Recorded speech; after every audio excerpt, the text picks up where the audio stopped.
খানকি কথাটা শুনলেই আজ কানে লাগে। অভিধান অনুযায়ী গণিকা অথবা যৌনকর্মী। যৌনকর্মী হওয়ায় কোনো লজ্জা বা অপরাধ নেই, তবে বহু যুগ আগে শব্দটির প্রয়োগ স্বল্প হলেও ছিল ভিন্ন, আলাদা।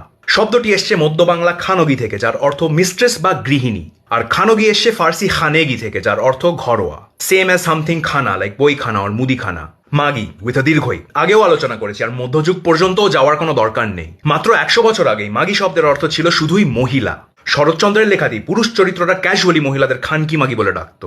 মাগি তখনও মহিলা, যদিও খানকি শব্দের অর্থ ততদিনে বদলে গেছে। সমাজে নারীদের প্রতি অবমূল্যায়ন ভাষাতেও জায়গা তৈরি করে নেয়। সো হাউ ডিড সিম্পল দৈনন্দিন ওয়ার্ডস দ্যাট মেন্ট গৃহিণী অর মহিলা বিকাম সাচ ঘৃণাসূচক vile insults? Sexism, rampant casual sexism. এদিকে আরো কিছু নিরীহ সাধারণ শব্দ ওই একই পথে হাঁটছে। Can you guess which ones? Mamoni, যে মায়ের মতো প্রেশাস, ভেতরটা কেমন মোচড়ে ওঠে না? আর অন্যটা গেস করতে পাচ্ছেন? অশালীন ইঙ্গিতের শিকার বৌদি। রিসেন্টলি মৌচাক ফিল্মটা দেখলাম। দেওর বৌদির আন্তরিক ভালোবাসা কত সুন্দরভাবে ফুটিয়ে তুলেছে। বৌদি সাবিত্রী চ্যাটার্জি দাদা উত্তম কুমারকে কতই না ঝাড়লেন ছোট ভাই রঞ্জিত